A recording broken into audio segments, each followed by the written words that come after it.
हमारे बीच में इस देश के प्रतिष्ठित स्तंभकार और श्रावस्ती, जो भगवान बुद्ध की का नाम जहां से बहुत ही प्रमुखता के साथ जुड़ा है, उस जनपद के जिलाधिकारी रहे श्री आर विक्रम सिंह साहब, जो सैन्याधिकारी भी रहे, सीमाओं की रक्षा भी जिन्होंने की, और आईएएस के रूप में जिन्होंने देश को बेहतरीन प्रशासनिक सेवाएं दी, और लगातार अमर उजाला और दैनिक जागरण के एक प्रतिष्ठित स्तंभकार के रूप में लगातार कई वर्षों से लोगों को अपने लेखनी के माध्यम से प्रकाश की तरफ ले जा रहे हैं।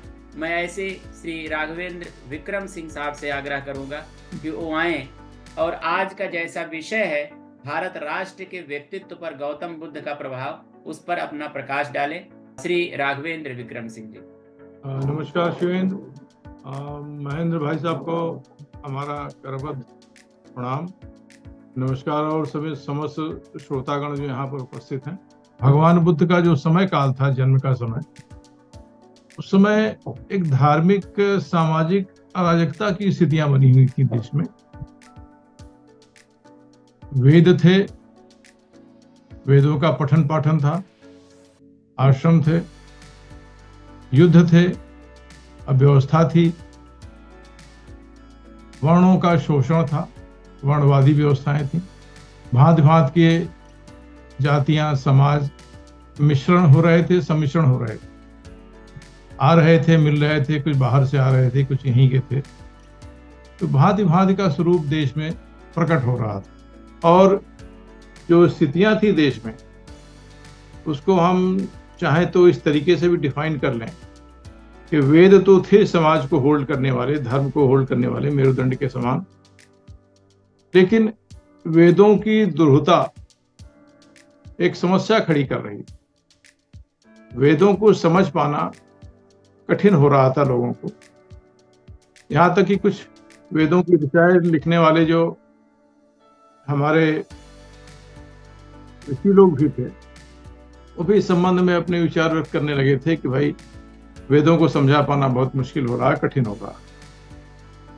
उसमें चारवाक को भी हम कह सकते हैं, बृहस्पति एक ऋषि थे, उनका भी विचार इसी प्रकार का था। कौत्स नाम के एक ऋषि थे, उन्होंने तो बड़ी सख्त शब्दों में आलोचना की कि भाई इसका क्या अर्थ है। तो उसके बाद फिर लोगों ने आश्रम में बैठ कर ये किया कि भाई इसको सरल किया जाए, हम सरल तरीके से इसको समझ सके, जिससे कि आम लोग, अधिक से अधिक लोग इनकी शिक्षाओं तक पहुंच सके। तो जो कर्मकांड की व्यवस्थाएं थी, उसके लिए फिर ब्राह्मण ग्रंथ लिखे गए, ऐतरेय ब्राह्मण, शतपथ ब्राह्मणात्।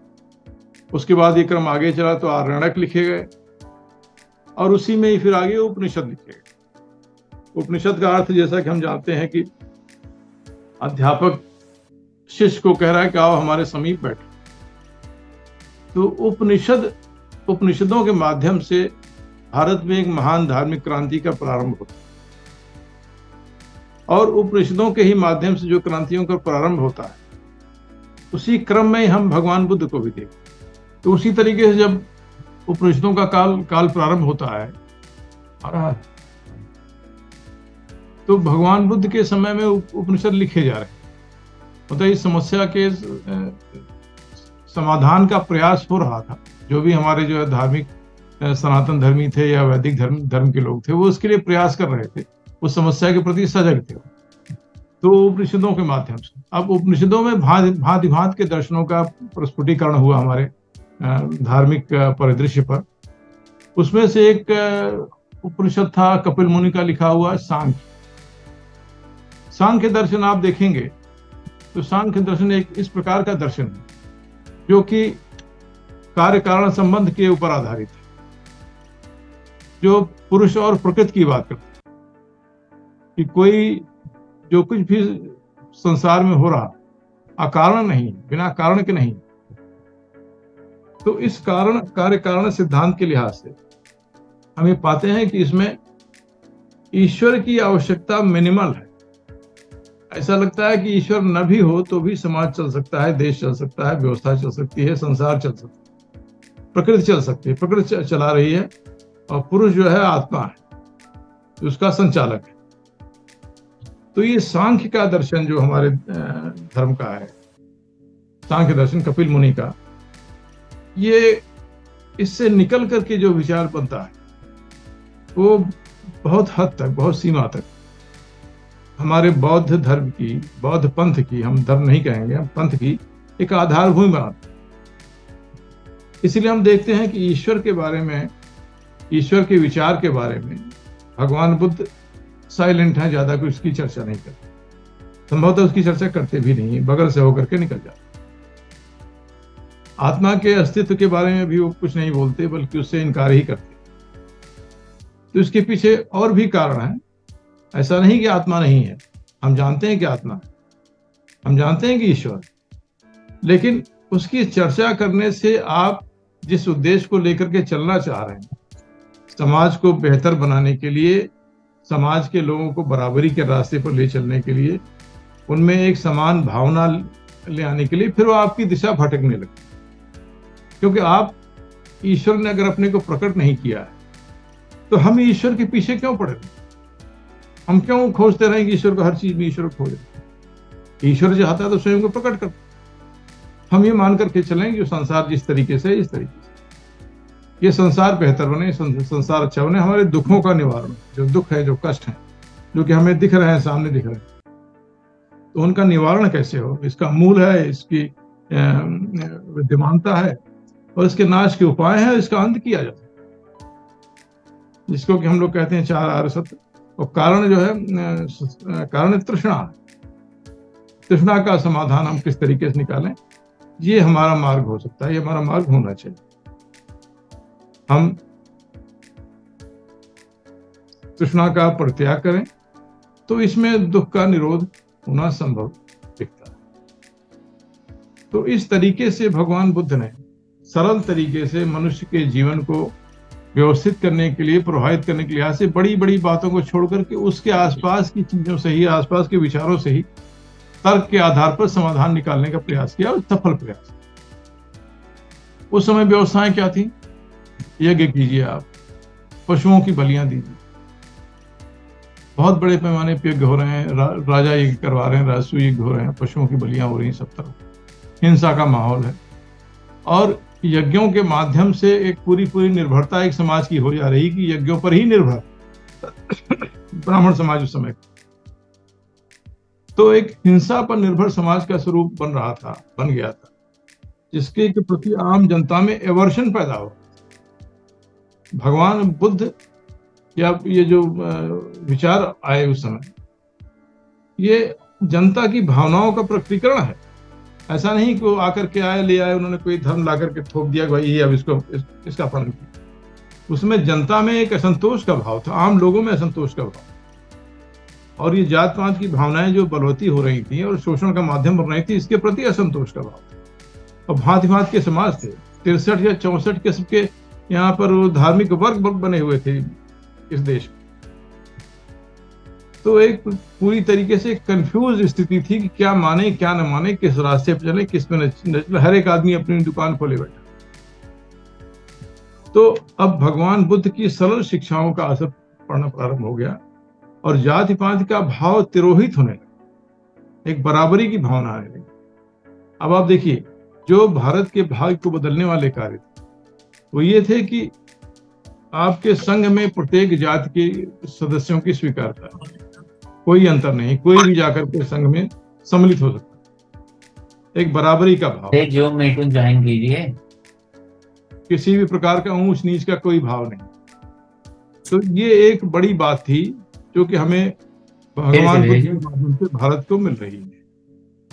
दूसरी बात जो भारत को मिलती है वो एक प्रजातंत्र का भाव। अभी महेंद्र भाई साहब ने जिक्र किया था वज्जी जनपद के बारे में, वज्जी राज्य के बारे में। बोलिएगा कुछ। वज्जी राज्य के बारे में जो बात की थी,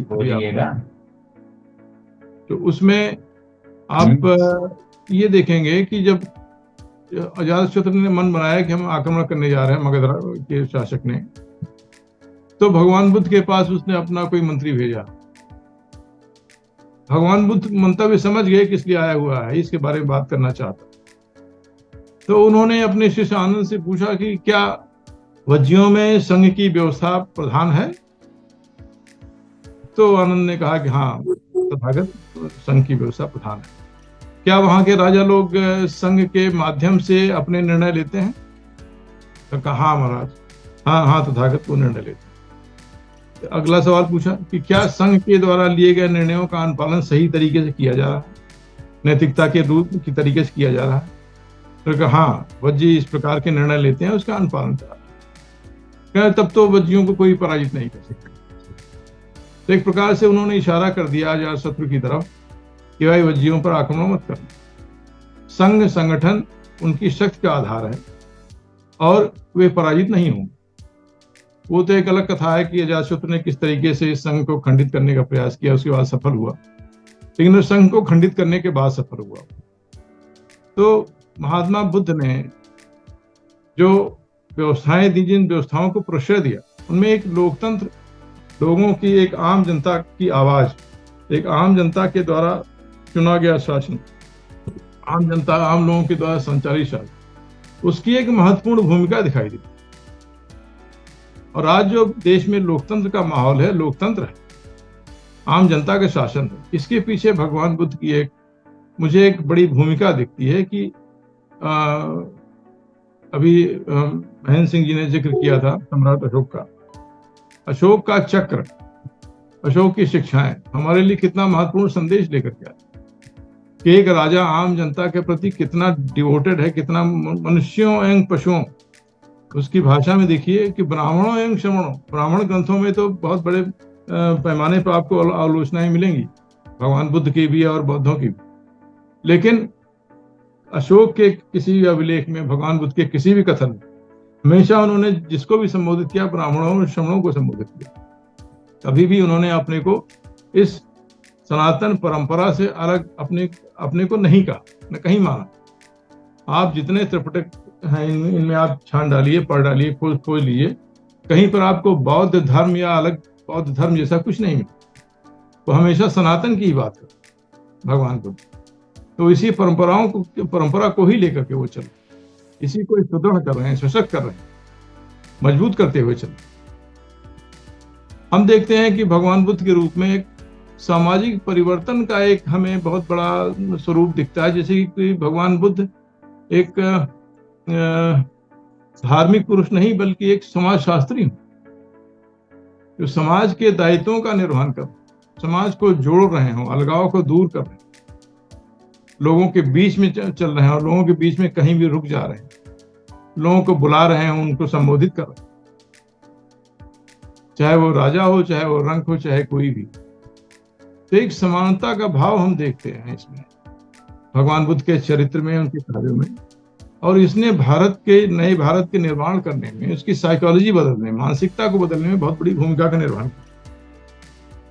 अब आप देखिए हमारे सनातन धर्म में कुछ परिवर्तन हैं जिनकी तरफ मैं इशारा करूंगा, जिससे आप समझ जाएंगे कि वो प्रभाव कहां से है। हमारे सनातन धर्म में क्या इंद्र की पूजा इस प्रकार से होती है जिससे वेदों के काल में हुआ करती थी? क्या सोम वरुण की पूजा होती है? वो देवता हैं हमारे, लेकिन अब उनके स्थान पर दूसरे देवता आ गए, इस समय आ गए। भगवान कृष्ण को हम देखते हैं, भगवान राम को हम देखते हैं, अन्य देवताओं को देखते हैं। वो कितने सौम्य हैं, कितने सरल हैं, योद्धा भी हैं तो भी कितने सरल हैं, कितने सर्वसुलभ हैं। आप उनकी पूजा कीजिए, आराधना कीजिए, वो आपको उपलब्ध है। उनको देख करके आपको वो आतंक नहीं होता जो कि वैदिक देवताओं को देख करके हुआ करता, वैदिक काल के देवताओं को देख। आप इंद्र को देखें, इंद्र के शक्ति से और इंद्र के जिस प्रकार से उसकी स्तुतियां करते थे उस समय के लोग, ब्राह्मण समाज, ऋषि समाज, कि किस तरीके से इंद्र धमकियां देते हैं कि नाश कर दूंगा, सर्वनाश कर दूंगा, खंडित कर दूंगा, गिरा दूंगा। ऐसी भाषा नहीं बोली जाती। हमारे जितने भी देवता हैं, अवतार पुरुष हैं, वो कभी भी उस प्रकार की बात नहीं करते जो कि पहले किसी जमाने में वैदिक देवताओं ने कभी कहा हो। वज्र गिरा दूंगा, बिजली गिरा दूंगा, सब बातें नहीं। वो बिल्कुल आम समाज की बातें वो करते हैं, आम समाज के प्रति लगाव रखने वाले। राम कथा आप ले लीजिए, सर्व समाज को लेकर के चलने वाली, जोड़ करके चलने वाली कथा बनी। भगवान कृष्ण को ले लीजिए, वो पशुपालकों के बीच में से निकल करके आ रहे हैं। एक आम समाज जिसको कि शूद्र समाज कहा जाएगा, उसमें रहे, उसमें पले, उसमें बड़े हुए और राजा के दायित्व का निर्वहन किया। उसके बाद फिर जो है एक बहुत बड़े युद्ध के नियंता रहे, लेकिन उसमें भी उनका व्यवहार उसी प्रकार से रहा कि भाई समझौता कराओ, मामले को निपटाओ, झगड़े को समाप्त करो, किसी प्रकार की हिंसा न होने। बाध्यताएं हो गई तो हिंसा हुई। तो आप देखिए कि सनातन धर्म में भगवान बुद्ध का प्रभाव, ये मुझे लगता है, मैं महसूस करता हूं इस बात कि उस दिशा में चल पड़ा जो भगवान बुद्ध जिस प्रकार की भावना लेकर के चल।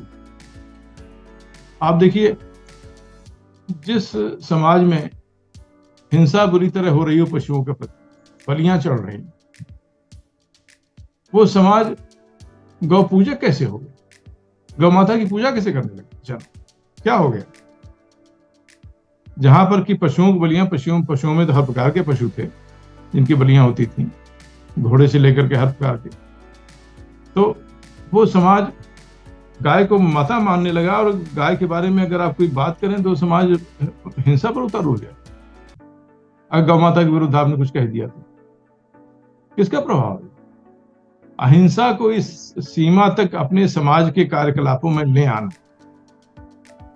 कि अहिंसा हमारी पहचान हो गई, ये भारत देश की पहचान हो गई, हम लोग अहिंसक देश हैं, हमारी फॉरेन पॉलिसी, विदेश नीति, उन सब चीजों में अहिंसा रिफ्लेक्ट होती। हम आपके क्षेत्र को कब्जा नहीं करना चाहते, आपके क्षेत्र में प्रवेश नहीं करना चाहते, आपने जो कब्जा कर रखा है उसे छोड़ दी, हम युद्ध नहीं चाहते। ये भावना कहां से आती है? अगर पुतिन से वार्ताओं के दौरान अपने मोदी जी ने यह बात कही कि वर्तमान समय युद्ध का नहीं है, तो इस कथन के पीछे वो ये कह पाने में समर्थ हुए हमारे प्रधानमंत्री जी, इसके पीछे बुद्ध की शिक्षाओं का, बुद्ध के द्वारा दिए गए उपदेशों, ज्ञान का जबरदस्त प्रभाव। तो भारत के ऊपर बुद्ध की शिक्षाओं का, भगवान बुद्ध के द्वारा दिए गए ज्ञान का उन्हें जो भी व्यक्त किया है, भारत भूमि पर भ्रमण करते हुए श्रावस्ती से लेकर के बहुत से स्थलों पर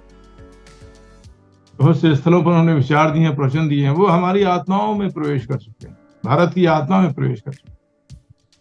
तो भगवान बुद्ध से भारत धरती को, भारत की अस्मिता को, भारत की पहचान को, भारत की सोच को अलग कर पाना असंभव है।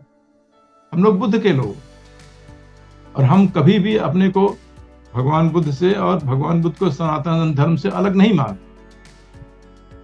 जैसा कि मैं समझता हूं, मैं जानता हूं, जो भी मैं अलग कोई अस्तित्व नहीं मैं मानता। भगवान बुद्ध हमसे कहीं अलग है। ये कोई बौद्ध धर्म, ये धर्म नहीं, बौद्ध हमारा पंथ, और हमें सनातन और बौद्ध में कहीं कोई अंतर नहीं दिखता। बल्कि चार्वाक दर्शन, जो कि हमारे हिंदू धर्म का एक दर्शन, वो कहीं बहुत दूर है।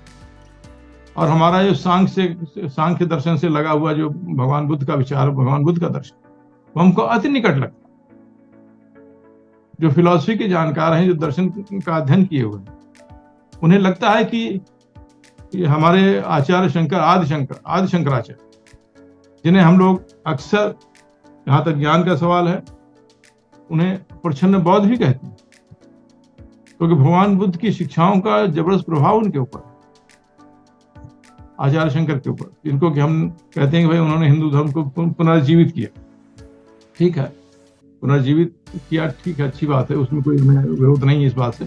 लेकिन यह है कि हम उन दोनों में बहुत अधिक अंतर नहीं देख पाते। कुमारी भट्ट को हम देखते हैं, उनके तर्कों को सुनते हैं, उनकी बातों को सुनते हैं, तो हम कोई बहुत अंतर नहीं देख पाते। एक वैचारिक प्रकृति का संघर्ष रहा होगा उस समय, और जो परिवर्तन भगवान बुद्ध ले आए उसको सनातन धर्म ने पूरी तरीके से स्वीकार किया, अंगीकार किया।